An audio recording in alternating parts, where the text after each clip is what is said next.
Welcome to my YouTube channel. जैसा कि हम लोग पढ़ रहे थे कंपोनेंट्स ऑफ कंप्यूटर, मतलब कंपोनेंट्स ऑफ कंप्यूटर बेसिकली दो होता है, एक तो हार्डवेयर कंपोनेंट और दूसरा software component. Further hardware component का जो चार टाइप है, input device, output device, processing device और स्टोरेज डिवाइस। तो हमने इनपुट और आउटपुट डिवाइस ऑलरेडी किया हुआ है। थर्ड पढ़ेंगे आज हम प्रोसेसिंग डिवाइस। तो आज का टॉपिक होगा processing device and memory unit. मतलब जो थर्ड कंपोनेंट प्रोसेसिंग डिवाइस है उसके बारे में पढ़ेंगे और कुछ हम मेमोरी यूनिट के बारे में डिस्कशन करेंगे। तो यहाँ पर सबसे पहले हम बात करें प्रोसेसिंग डिवाइस कौन सा है, तो जो सीपीयू होता है, सीपीयू यानी सेंट्रल प्रोसेसिंग यूनिट, वो कंप्यूटर का प्रोसेसिंग डिवाइस है और जिसका बेसिक क्या काम है कि डेटा को रिसीव जब करेगा इनपुट डिवाइस से तो फिर क्या करेगा, डेटा रिसीव करने के बाद यूजर से कमांड लेगा और जो इंस्ट्रक्शन प्रोवाइड किया गया है उसके अकॉर्डिंग वर्क करेगा। तो मतलब इनपुट डिवाइस की हेल्प से सिस्टम में दिया जाएगा, उसके बाद जो प्रोसेसिंग का काम होगा वो पूरा काम सीपीयू का है। तो यहाँ पर प्रोसेसिंग डिवाइस को हम प्रोसेसिंग यूनिट बोलते हैं, सीपीयू यानी सेंट्रल प्रोसेसिंग यूनिट, जो कि हार्डवेयर का थर्ड कंपोनेंट यहाँ पर है, मतलब थर्ड टाइप है जो कि सीपीयू। इसको हम ब्रेन ऑफ कंप्यूटर भी बोलते हैं। Central processing unit different type का फीचर कंटेन करता है। जैसे पहला, CPU is considered as the brain of computer. Brain of computer हम क्यों बोलते हैं, क्योंकि जो भी ओवरऑल प्रोसेसिंग है वो सारा सीपीयू ही डिसाइड करता है कि किस तरह से सारी प्रोसेसिंग होनी है। इसीलिए जो भी चीज है वो हर चीज सीपीयू के ऊपर ही डिपेंड करता है प्रोसेसिंग का। इसीलिए हम इसको ब्रेन ऑफ कंप्यूटर बोलते हैं, क्योंकि ओवरऑल सारा जितना भी परफॉर्मेंस है उसको रिकॉर्ड रखने का, परफॉर्म करने का सारा काम सीपीयू का होता है। सेकेंड पॉइंट है CPU performs all type of data processing operation. मतलब जितना भी डेटा प्रोसेसिंग ऑपरेशन है वो सारा सीपीयू के थ्रू होता है। मतलब हम इनपुट देते हैं और इनपुट के बाद जो भी प्रोसेसिंग का काम है वो सारा काम सीपीयू करते हैं। नेक्स्ट है it stores data, intermediate results and instruction. CPU next काम क्या करता है, तो जो भी डेटा एज ए इनपुट दिया जाता है उसको स्टोर करने का काम करता है। इंटरमीडिएट रिजल्ट यानी कुछ प्रोसेसिंग के बाद एक रिजल्ट जनरेट होता है जो कि फाइनल रिजल्ट ना हो, क्योंकि उस रिजल्ट से मिला करके नेक्स्ट जो फाइनल रिजल्ट प्रिपेयर होता है तो बीच का जो रिजल्ट है उसे हम इंटरमीडिएट रिजल्ट बोलते हैं। और इंस्ट्रक्शन, ये सब स्टोर करने का काम करता है सीपीयू। बेशक सीपीयू स्टोरेज डिवाइस नहीं है, लेकिन सीपीयू के अंडर मेमोरी यूनिट होता है जो कि स्टोर करने का काम करता है। अब नेक्स्ट है it controls the operation of all parts of computer. जैसे हम सीपीयू को ब्रेन ऑफ कंप्यूटर बोलते हैं, तो यह क्या करता है, जितना भी ओवरऑल प्रोसेसिंग का काम है वो सारा सीपीयू ही करता है। तो इसलिए हम सीपीयू को ब्रेन ऑफ कंप्यूटर बोलते हैं और ये जितनी भी प्रोसेसिंग है यहाँ पर वो सारा सीपीयू परफॉर्म करता है। सीपीयू का ये डिफरेंट फीचर्स है यहाँ पर। अब नेक्स्ट है सीपीयू का, सीपीयू तो फॉर एक पार्ट है यानी सेंट्रल प्रोसेसिंग यूनिट, जिसका मतलब है फर्दर इस सीपीयू का 3 पार्ट होता है। जैसे यहाँ पर ये कंप्लीट पार्ट यहाँ पर सीपीयू है, इनपुट गया, ये पूरा प्रोसेसिंग यूनिट और ये आउटपुट। इसके बीच में जो सीपीयू है वो इसका 3 पार्ट कौन कौन सा है, तो पहला मेमोरी यूनिट यानी स्टोरेज यूनिट, दूसरा कंट्रोल यूनिट और तीसरा अरिथमेटिक लॉजिक यूनिट। शॉर्ट में हम बोलते हैं मेमोरी यूनिट को MU, कंट्रोल यूनिट को CU, अरिथमेटिक लॉजिक यूनिट को ALU। ये बेसिकली क्या होता है, जैसे स्टोरेज के काम आता है, मतलब जो भी रिजल्ट, जो भी हम इनपुट दे रहे हैं या इंटरमीडिएट रिजल्ट है, उसको स्टोर करने का काम होता है मेमोरी यूनिट का। कंट्रोल यूनिट का क्या काम है, तो जो ओवरऑल प्रोसेसिंग का काम है वो कंट्रोल यूनिट का है। अरिथमेटिक लॉजिक यूनिट क्या काम करता है, तो अरिथमेटिक लॉजिक यूनिट का मतलब है जितना भी अरिथमेटिकल और लॉजिकल ऑपरेशन है उसको करने का काम जो है वो ALU करता है, यानी अरिथमेटिक लॉजिक यूनिट। तो CPU जो है बेसिकली यह 3 कंपोनेंट से मिलके बना हुआ होता है, MU, CU और ALU। नेक्स्ट है मेमोरी यूनिट को हम डिटेल में देखेंगे। मेमोरी यूनिट क्या करता है, तो यह इंस्ट्रक्शन, डेटा और इंटरमीडिएट रिजल्ट को स्टोर करता है। अब इसकी जरूरत क्यों है, जैसे हम कोई भी चीज एंटर करते हैं, इनपुट देते हैं, तो कहीं ना कहीं तो स्टोर होगा, बिना स्टोर किए हुए हम उस पर काम नहीं कर सकते हैं। तो इसीलिए उस पार्टिकुलर डेटा को या फिर बीच का जो इंटरमीडिएट रिजल्ट है उसे हमें स्टोर करने की जरूरत होती है, इसीलिए हम स्टोरेज यूनिट का यूज करते हैं। और ये जो स्टोरेज यूनिट होता है वो बेसिकली इंटरनल स्टोरेज यूनिट होता है, जिसको कि हम मेन मेमोरी भी बोलते हैं, प्राइमरी स्टोरेज और रैंडम एक्सेस मेमोरी यानी रैम जो हम बोलते हैं, वो यही मेमोरी यूनिट बेसिकली होता है। उसके बाद क्या है, it's size affect speed, power and capability. मतलब जो साइज है वो उससे क्या होगा, स्पीड पे भी इफेक्ट होगा, स्टोरेज कैपेसिटी पे होगा। ये सब डिपेंड करता है कि किस तरह का मेमोरी होगा, और जितना ज्यादा साइज होगा उतना ज्यादा हम उसमें डेटा स्टोर करके रख सकते हैं, उसकी उतनी ज्यादा कैपेसिटी होगी।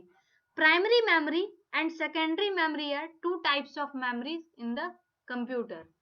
ये 2 तरह का मेमोरी होता है, और बेसिकली CPU के अंदर जो है वो होता है इंटरनल मेमोरी यानी प्राइमरी मेमोरी। मेमोरी का क्या काम है, तो it stores all the data and instruction required for processing. मतलब प्रोसेसिंग के लिए हमें जो भी डेटा या इंस्ट्रक्शन की जरूरत होती है उसको कौन स्टोर करके रखता है, तो memory unit. It store intermediate result of processing. मतलब प्रोसेसिंग का जो इंटरमीडिएट रिजल्ट होता है उसको स्टोर करने का काम करता है कौन, तो memory unit. It stores the final result of processing before this result are release to the output device.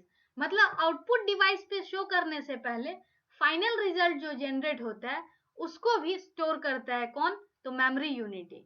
और all inputs and outputs are transmitted through the main memory।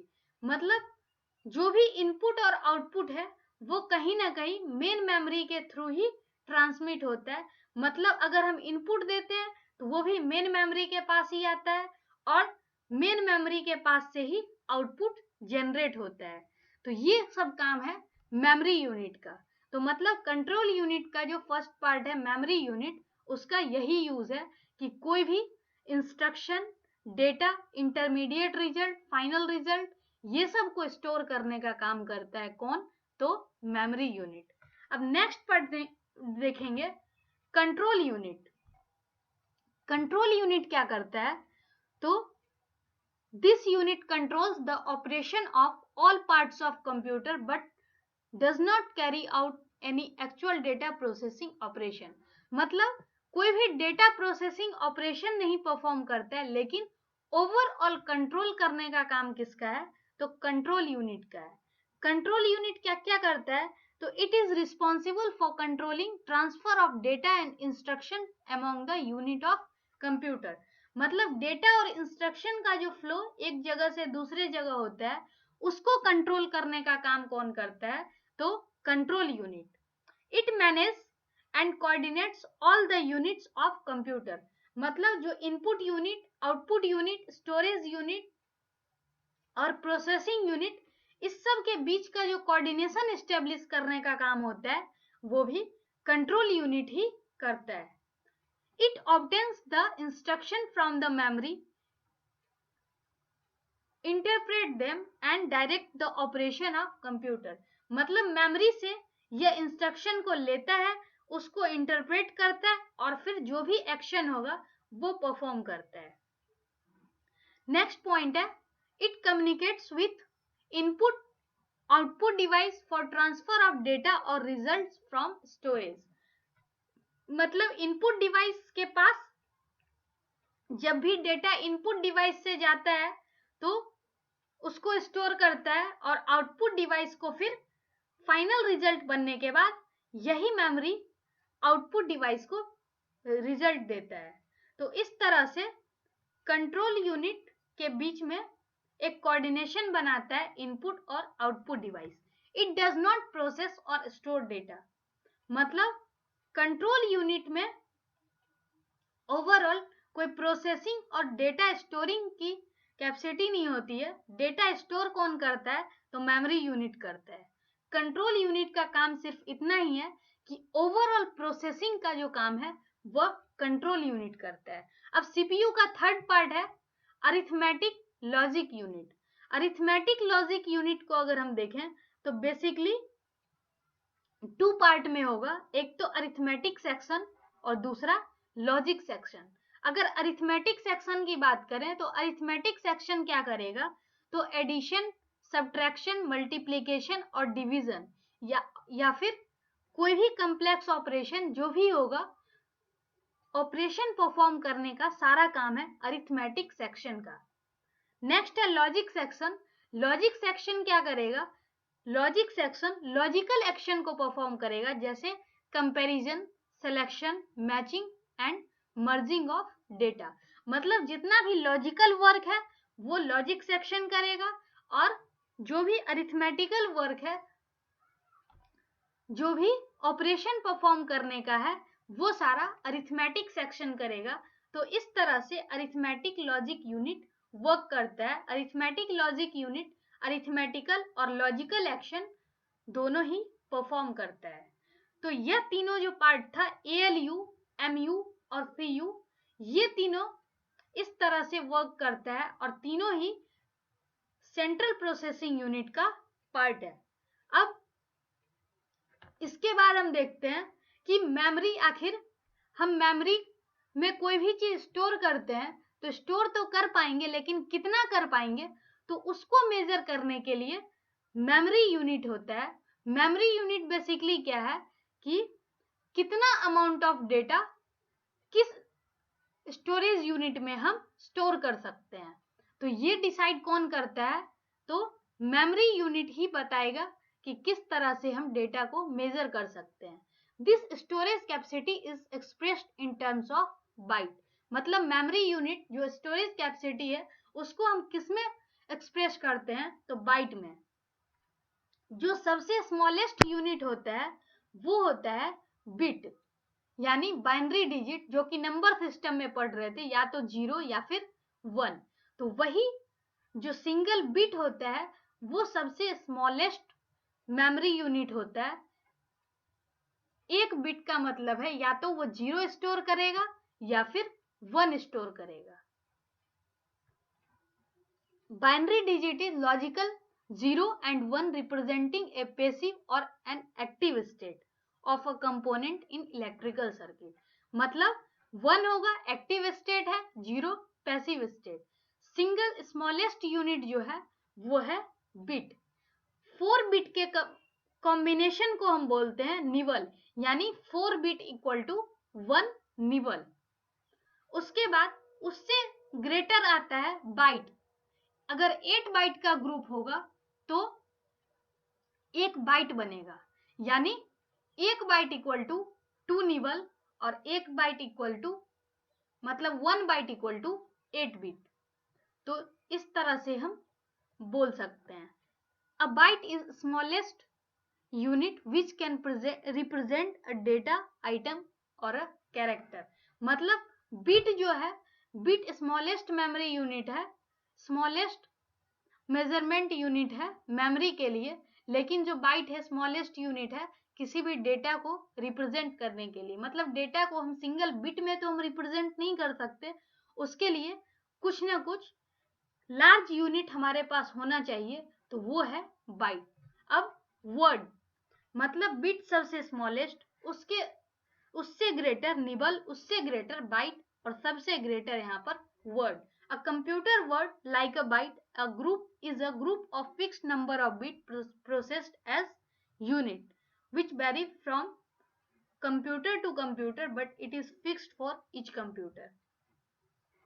मतलब बेसिकली ये क्या है कि ग्रुप ऑफ वर्ड ही है, group combination ही है जो कि एक फिक्स वर्ड लेंथ का हो सकता है।